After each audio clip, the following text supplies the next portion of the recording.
Hello friends, welcome to valuable education. UGC NET paper 2 commerce unit number 3 है business economics. और इसका एक important topic है, वो है लॉ ऑफ डिमांड। तो उस पे काफी ज्यादा क्वेश्चंस आते हैं एग्जाम में स्टेटमेंट वाइज, तो हम देखते हैं। तो द लॉ ऑफ डिमांड वो क्या है कि अदर थिंग्स बीइंग इक्वल, बाकी सारी जो चीजें हैं वो क्या होनी चाहिए, इक्वल होनी चाहिए। ठीक है, अनचेंज कांस्टेंट होना चाहिए। ठीक है, और उसमें जो क्वांटिटी, जब प्राइस है वो इंक्रीज होगी, तब क्वांटिटी डिमांड है वो क्या हो जाएगा, डिक्रीज हो जाएगा। और जब प्राइस डिक्रीज होगी, तब क्वांटिटी डिमांड जो है वो क्या होगा, इंक्रीज होगा। ठीक है, तो ये क्या होगा, लॉ ऑफ डिमांड। और इन दोनों के बीच का जो रिलेशनशिप है वो कैसा है, इनवर्स रिलेशनशिप है। ठीक है, इनवर्स रिलेशनशिप है। तो अब यहाँ पर वही लिखा है, अदर थिंग्स में इक्वल, बाकी सारी चीजें क्या रहनी चाहिए, इक्वल रहनी चाहिए, और तभी ही ये लॉ ऑफ डिमांड जो है वो काम करेगा। The quantity demanded of a good or service increase when its price fall and decrease, quantity demand क्या होगा, decrease होगा जब price, when its price increase। ये किसने दिया था, अल्फ्रेड मार्शल ने दिया था। अब ये जो लॉ है वो शो करता है inverse relationship, inverse relationship show करता है between price and quantity demand. ठीक है, ये क्या है, इनवर्स रिलेशनशिप है, एक बढ़ रहा है तो दूसरा कम हो रहा है, और एक कम हो रहा है तो दूसरा बढ़ रहा है। और इसमें अज्यूम करना है ऑल अदर फैक्टर्स, बाकी सारे जो फैक्टर्स हैं वो क्या होने चाहिए, कांस्टेंट रहने चाहिए। Means all other factors remain constant, हम उसको क्या कहते हैं, कैटेरियस पेरिबस भी कहते हैं उसको।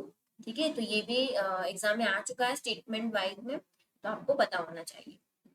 अब यहाँ पर एग्जांपल है कि यहाँ पर प्राइस दिया गया है पर यूनिट में, और यहाँ पर क्वांटिटी डिमांड है यूनिट्स में।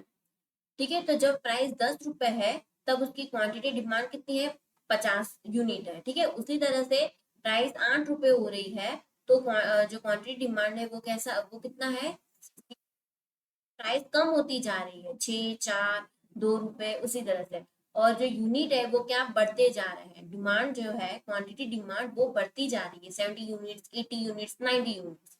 ठीक है, तो यहाँ पर देखिए डायग्राम में भी है कि जब 10 रुपए प्राइस है, यहाँ पर प्राइस दिया गया है और यहाँ पर है क्वांटिटी डिमांड। तो जब 10 रुपए प्राइस है, तब उसकी क्वांटिटी डिमांड कितनी है, 50 है। फिर 8 रुपए प्राइस हुई तो क्वांटिटी डिमांड बढ़कर 60 हो गई। उसी तरह से 6 रुपए की प्राइस है तो क्वांटिटी डिमांड जो है वो बढ़कर 70 हो गई। 4 रुपए की प्राइस है तो क्वांटिटी डिमांड जो है वो बढ़कर 80 होगी। तो इसी तरह से ये जो रिलेशनशिप है वो कैसा है, इनवर्स रिलेशनशिप है। और ये जो स्लोप है डिमांड कर्व का, ये है क्या है, डिमांड कर्व है। तो ये जो डिमांड कर्व का जो स्लोप है वो कैसा है, डाउनवर्ड है। इस तरह से ये डाउनवर्ड है, लेफ्ट टू राइट, इस तरह से ये क्या है, डाउनवर्ड है। तो यहाँ पर मैंने वही सारी चीजें लिखी हुई है, इनवर्स रिलेशनशिप है। जब प्राइस बढ़ रही है, तब जो क्वांटिटी डिमांड है वो क्या हो रहा है, कम हो रहा है। और जब प्राइस कम हो रही है, तब जो क्वांटिटी डिमांड है वो क्या हो रहा है, बढ़ रहा है। ये इनवर्स रिलेशनशिप है। उसके बाद है, सेकंड है ceteris paribus, means all other factors क्या होने चाहिए, अनचेंज यानी कांस्टेंट रहने चाहिए। कौन कौन से, जैसे इनकम है, कंज्यूमर की इनकम वो सेम रहनी चाहिए, चेंज नहीं होनी चाहिए। टेस्ट एंड प्रेफरेंसेस है, वो भी चेंज नहीं होना चाहिए। प्राइस ऑफ रिलेटेड गुड्स है, रिलेटेड गुड्स की जो भी प्राइस है वो भी चेंज नहीं होना चाहिए। बाकी सब कुछ क्या रहना चाहिए, कांस्टेंट रहना चाहिए। और ये किसके ऊपर एप्लीकेबल है, नॉर्मल गुड्स एंड सर्विस के ऊपर एप्लीकेबल रहेगा। और इसका डिमांड कर्व कैसा होगा, उसका जो शेप है वो डाउनवर्ड स्लोपिंग होगा, इस तरह से ये डाउनवर्ड स्लोपिंग है। ठीक है, लेफ्ट टू राइट।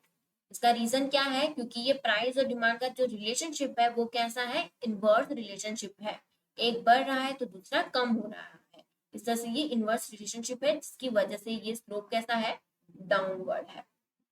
ओके, अब इसके एज्यूम्पशंस देख लेते हैं। तो assumptions of the law of demand, तो ये जो लॉ ऑफ डिमांड है वो तभी ही रहेगा जब बाकी सारे जो फैक्टर्स है वो कांस्टेंट रहेंगे। Okay, the law holds true only when the following factors remain constant. ठीक है, और ये इसके एज्यूम्पशंस भी बन जाएंगे लॉ ऑफ डिमांड की, जैसे कि income of consumer, taste and preferences, price of related goods mean substitute and complementary goods. फिर no change in population, population में भी चेंज नहीं होना चाहिए। No expectations of future price changes, वो भी नहीं होना चाहिए। No change in distribution of income, तो ये सब कुछ चेंज नहीं होना चाहिए, कांस्टेंट रहेगा। क्या रहेगा? कांस्टेंट रहेगा। और ये इसकी क्या बन जाएंगी? एज्यूम्पशंस बन जाएंगी। ठीक है। अब है why demand curve slopes downward. अब जो डिमांड कर्व है वो ऐसे डाउनवर्ड क्यों है? क्योंकि ये इनवर्स रिलेशनशिप है, जिसकी वजह से ये डाउनवर्ड है। अब बहुत सारे केसेस हैं इसमें जिसमें ये इनवर्स रिलेशनशिप है। उसमें फर्स्ट है law of diminishing marginal utility. तो उसमें क्या होता है, मैं आपको एग्जांपल के थ्रू समझाती हूँ कि मुझे बहुत भूख लगी है, तो मैंने एक एप्पल खाया। ठीक है, तो एक मैंने एप्पल खाया, तो मुझे उसमें सेटिस्फेक्शन मिला। उसके बाद मैं दूसरा एप्पल खाऊंगी, तो पहले से मुझे थोड़ा कम सेटिस्फेक्शन मिलेगा। फिर मैं तीसरा एप्पल खाऊंगी, तो उससे मुझे सेकंड से भी कम सेटिस्फेक्शन मिलेगा। फिर मैं चौथा एप्पल खाऊंगी, तो मुझे थर्ड से भी थोड़ा कम सेटिस्फेक्शन मिलेगा। जो सेटिस्फेक्शन लेवल है वो क्या हो जाता है, एक्स्ट्रा यूनिट पे वो कम होता जाता है। तो इसे हम क्या कहेंगे, law of diminishing marginal utility. जो मार्जिनल यूटिलिटी है ना, एक्स्ट्रा यूनिट पे एक्स्ट्रा एप्पल में खाती जा रही हो, और जो मार्जिनल यूटिलिटी है वो क्या हो रही है, कम हो रही है, तो हम उसे क्या कहेंगे, डिमिनिशिंग मार्जिनल यूटिलिटी। ठीक है। तो as a consumer consumes more unit of a good, ठीक है, ज्यादा वो कंज्यूम कर रहा है कंज्यूमर, तो उसका जो एडिशनल सेटिस्फेक्शन है, जो मार्जिनल यूटिलिटी है, वो फ्रॉम इच एक्स्ट्रा यूनिट वो क्या हो जाता है, डिक्रीज होगा। ओके। और जिसकी वजह से कंज्यूमर जो है वो हर एक एक्स्ट्रा यूनिट पे वो कम पे करेगा। ठीक है, जैसे कि मैंने 4 एप्पल खा लिए, तो अब मुझे भूख ही नहीं है, तो मैं पांचवा एप्पल क्यों खरीदूं? खरीदूंगी ही नहीं, तो मैं इसके ऊपर पैसे खर्च करूंगी ही नहीं। तो कंज्यूमर्स आर विलिंग टू पे less for each additional unit. और इसी वजह से, और ये एक वजह है, ये एक रीजन है जिसकी वजह से प्राइस क्या करनी पड़ती है, कम करनी पड़ती है, जिसकी वजह से जो डिमांड है वो बढ़े। अब मैं ये सोचूंगी कि अब प्राइस कम हो गई है एप्पल्स की, तो चलो एप्पल्स ले लेती हूँ, बाद में जब भूख लगेगी तब खा लूंगी। तो इसी वजह से प्राइस कम होती है, और डिमांड जो है वो क्वांटिटी डिमांड वो बढ़े। तो ये एक रीजन है जिसकी वजह से जो डाउनवर्ड स्लोप है, जो इनका इनवर्स रिलेशनशिप है। और उसके बाद सेकंड नंबर का है, सेकंड रीजन क्या है, सब्स्टिट्यूशन इफेक्ट। सब्स्टिट्यूशन इफेक्ट में क्या होता है कि जब प्राइस कम होगी, ठीक है, price of a good fall, जब प्राइस कम हो रही है, तो ये क्या होगा, cheaper, it becomes cheaper than substitute goods. तो कंज्यूमर स्विच करेंगे चीपर गुड पे, और जिसकी वजह से उसकी जो डिमांड है वो बढ़ जाएगी। अब एग्जांपल के थ्रू समझते हैं कि टी की प्राइस जो है वो कम हो रही है। ठीक है, टी की प्राइस कम हो गई, तो जो कॉफी पीने वाले लोग हैं, कॉफी और टी और कॉफी है, उसमें से टी की प्राइस जो है वो कम हो रही है ना। तो और तो जो कॉफी से टी जो है वो कम प्राइस की होगी, चीपर हो गई, चीपर गुड बन गया ये। तो जिसकी वजह से कॉफी पीने वाले जो लोग हैं वो स्विच करेंगे टी में, क्या चाय पी लेते हैं, तो जिसकी वजह से जो क्वांटिटी डिमांड है चाय की वो बढ़ जाएगी। ठीक है, तो ये क्या होगा, सब्स्टिट्यूशन इफेक्ट होगा। अब फॉर एग्जाम्पल यहाँ पर अगर चाय की जो प्राइस है वो बढ़ जाएगी, ठीक है, चाय की प्राइस बढ़ गई, तो कॉफी जो है वो सस्ता हो गया, तो जिसकी वजह से जो चाय पीने वाले लोग थे वो अब कॉफी पियेंगे, तो जिसकी वजह से जो कॉफी की जो डिमांड है वो बढ़ जाएगी, और जो चाय की जो डिमांड है वो कम हो जाएगी। ठीक है, तो ये क्या होगा, इनवर्स रिलेशनशिप हुआ। तो ये एक सब्स्टिट्यूट इफेक्ट होगी, इसे हम कहेंगे सब्स्टिट्यूशन इफेक्ट। ओके। और उसके बाद है इनकम इफेक्ट। इनकम इफेक्ट की वजह से भी डाउनवर्ड स्लोपिंग होता है। कैसे? तो देखिए, जब प्राइस जो है वो कम हो रही है, ठीक है, जिसकी वजह से जो रियल इनकम है ना कंज्यूमर की, वो क्या हो जाएगी, बढ़ जाएगी। तो रियल इनकम बढ़ने की वजह से वो लोग जो डिमांड है वो क्या कर देंगे, बढ़ा देंगे, ठीक है। तो अब उसी तरह से दूसरा एग्जांपल है, जब प्राइस जो है वो बढ़ रही है, ठीक है, जिसके वजह से परचेसिंग पावर कम हो जाएगी। तो अब जब प्राइस बढ़ रही है तो अब वो सोचेंगे प्राइस बढ़ रही है और इनकम तो उतनी ही उतनी है, तो जिसकी वजह से जो डिमांड है वो लोग कम कर देंगे, तो ये भी क्या होगी, इनकम इफेक्ट होगी। उसके बाद है न्यू कंज्यूमर्स। अब न्यू कंज्यूमर्स में क्या होगा कि जब प्राइस कम होगी, तो प्राइस कम होगी तो ज्यादा जो कंज्यूमर्स हैं वो अपनी जो डिमांड है वो बढ़ाएंगे, क्योंकि जब प्रोडक्ट की जो प्राइस हायर थी तब वो अफोर्ड नहीं कर सकते थे, लेकिन जब प्राइस कम हो गई तब वो अब अफोर्ड कर सकते हैं, कि जिसकी वजह से डिमांड जो है वो बढ़ जाएगी, ठीक है।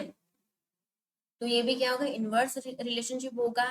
अब उसी तरह से जब प्राइस जो है वो बढ़ रही है, ठीक है, प्राइस बढ़ रही है, तो अब कंज्यूमर सोचेंगे तो ये प्राइस तो बढ़ गई है तो अब इसकी डिमांड कम कर देते हैं, तो कंज्यूमर जो है वो डिमांड कम कर देंगे।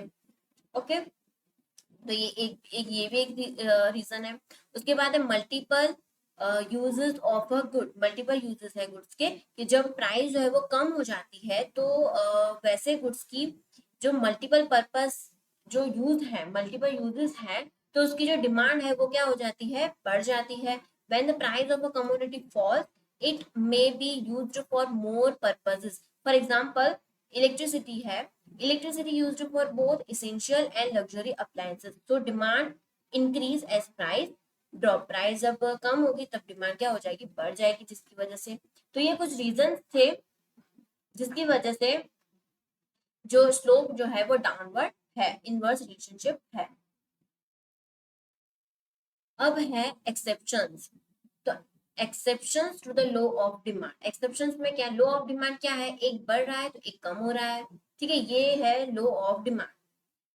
अब उसका एक्सेप्शन है कि प्राइस और डिमांड जो है वो सेम डायरेक्शन में मूव कर रही है, ठीक है, सेम डायरेक्शन में मूव कर रही है। मीन्स अगर जो प्राइस जो है वो बढ़ रही है तो क्वांटिटी डिमांड जो है वो क्या होगी, वो भी क्या होगी, बढ़ेगी, ठीक है, सेम डायरेक्शन, तो वो भी क्या होगी, बढ़ेगी। उसी तरह से प्राइस अगर जो कम हो रही है तो क्वांटिटी डिमांड है वो भी क्या होगी, कम होगी, तो ये क्या बन जाएगी, एक्सेप्शन हो जाएगा लॉ ऑफ डिमांड का। तो अब वो कौन से केसेस में होता है, तो एक है यहाँ पर गिवन गुड्स। गिवन गुड्स तो ऐसे इंफीरियर गुड्स है, गिवन गुड्स वो ऐसे इंफीरियर गुड्स है, इंफीरियर गुड्स वे डिमांड जो है वो इंक्रीज होगी विथ प्राइस, डिमांड इंक्रीज होगी with price due to no close substitute, जिसमें क्लोज सब्सटीट्यूट है ही नहीं, हम दूसरा कुछ खरीद ही नहीं सकते। प्राइस बढ़ गई तो चलो ठीक है, उसके बदले हम कुछ और खरीद सकते हैं, तो वैसा जिसमें कुछ ना हो, जिसकी वजह से डिमांड जो है वो भी उतनी ही रहती है, वो भी बढ़ती ही है।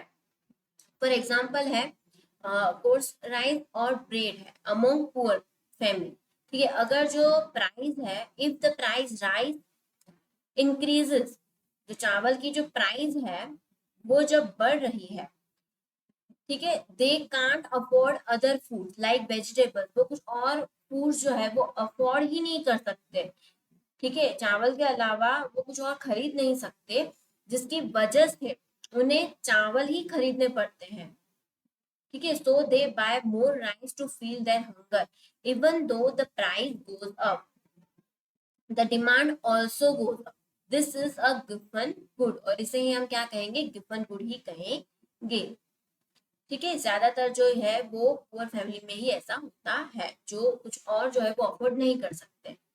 अब एक इम्पॉर्टेंट स्टेटमेंट है यहाँ पर कि all given goods are inferior, जो सारे ही ऑल गिवन गुड्स, सारे ही जो गिवन गुड्स है वो इंफीरियर होते हैं, लेकिन but not all inferior goods are given.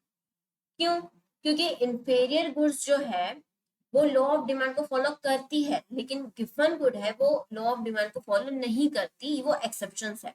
तो गिवन गुड्स का मतलब क्या होता है, गिवन गुड्स का मतलब होता है ऐसे इंफीरियर गुड्स हैं, इंफीरियर गुड्स हैं जो लॉ ऑफ डिमांड को फॉलो नहीं करता, मतलब जो क्या है, एक्सेप्शन है लॉ ऑफ डिमांड का, ठीक है, वो होती है गिवन गुड। ओके। और इंफीरियर गुड ऐसी होती है कि जो लॉ ऑफ डिमांड को फॉलो करती है, मीन्स प्राइस बढ़ेगी तो उसकी डिमांड कम हो जाएगी, वो ऐसा इंफीरियर गुड्स में होता है, लेकिन गिवन गुड्स में ऐसा नहीं होता, ठीक है। तो इसीलिए all given goods are inferior but not all inferior goods are given. तो ये आपको स्टेटमेंट याद रखना होगा, एक बार एग्जाम में आ चुका है, ये भी पॉसिबल है आने का। उसके बाद है सेकंड है एक्सेप्शन, वो है वेबलन गुड्स। वेबलन गुड्स के अंदर लग्जरियस गुड्स आती है, luxury goods where higher prices increase demand. उसमें क्या होता है कि प्राइस बढ़ेगी तो डिमांड भी साथ साथ में बढ़ेगी ना, जैसे डायमंड्स हो गया, डिजाइनर बैग्स वगैरह हो गए, उसमें क्या होता है कि ये सब कुछ स्टेटस शो करता है, स्टेटस दिखाता है। तो जिसमें क्या होता है कि प्राइस बढ़ेगी तो उसकी डिमांड भी बढ़ेगी, इसमें उल्टा होता है। तो ये वेबलन गुड तो है, वो भी क्या है, एक्सेप्शन है लॉ ऑफ डिमांड का। उसके बाद है नेसेसिटीज, जरूरत। तो essential goods, necessities means essential goods होती है, जिसमें क्या होता है, demand does not change much with price, जैसे सॉल्ट, मेडिसिन वगैरह हो गया। मेडिसिन की चाहे कितनी भी प्राइस हो जाए लेकिन उसकी डिमांड नहीं कम होगी, क्योंकि मेडिसिन चाहिए तो चाहिए ही, ठीक है। तो ये क्या होगी, नेसेसिटी, इसेंशियल गुड्स में। फिर है फ्यूचर एक्सपेक्टेशन। तो उसमें क्या होगा कि अगर कंज्यूमर ने एक्सपेक्ट किया कि फ्यूचर में प्राइस बढ़ेगी, ठीक है, फ्यूचर में प्राइस बढ़ेगी, तो जिसकी वजह से वो ज्यादा डिमांड जो है वो अपनी बढ़ा देते हैं, क्योंकि फ्यूचर में प्राइस बढ़ने वाली है, ऐसा एक्सेप्टेशंस है। तो if consumer expect future price rise, they may buy more now even at high price, high price में भी वो खरीदेंगे, ठीक है। तो ये क्या होगा, ये भी एक एक्सेप्टेशन है। उसके बाद है इग्नोरेंस। इग्नोरेंस में क्या है कि consumers may think higher price means better quality, ऐसा भी तो सोच सकते हैं ना कि हायर प्राइस है मतलब अच्छी क्वालिटी होगी, इसीलिए वो डिमांड भी है वो भी क्या हो जाती है, ज्यादा हो जाती है। तो एक होगा इग्नोरेंस। उसके बाद है इमरजेंसी सिचुएशन। कुछ इमरजेंसी सिचुएशंस भी होती हैं जिसमें भी प्राइस चाहे बढ़ गई फिर भी उसकी डिमांड जो वो चेंज नहीं होती, ठीक है। तो जैसे कि during crisis like pandemics, people may buy goods regardless of price, for example sanitiser and mask, उसकी प्राइस चाहे बढ़ भी गई लेकिन उसकी डिमांड कम नहीं होगी, वो भी बढ़ेगी ही, वो उतनी ही रहेगी, ठीक है। वो क्या होगी, इमरजेंसी सिचुएशंस में ऐसा होता है। तो ये सब जो है वो स्टेटमेंट वाइज क्वेश्चन जो आते हैं उसमें आ सकते हैं, तो आपको ये सब पता होना चाहिए। तो ये था लॉ ऑफ डिमांड, हमने लॉ ऑफ डिमांड कंप्लीट किया। ये हमारा आई थिंक फिफ्थ लेक्चर था बिजनेस इकोनॉमिक्स का। तो मैं बिजनेस इकोनॉमिक्स जो वो पूरा कंप्लीट करवाने वाली हूँ, तो मेरे चैनल को सब्सक्राइब कर लीजिएगा, अपने फ्रेंड्स के साथ शेयर कर लीजिए, लाइक कर लीजिए। Thank you.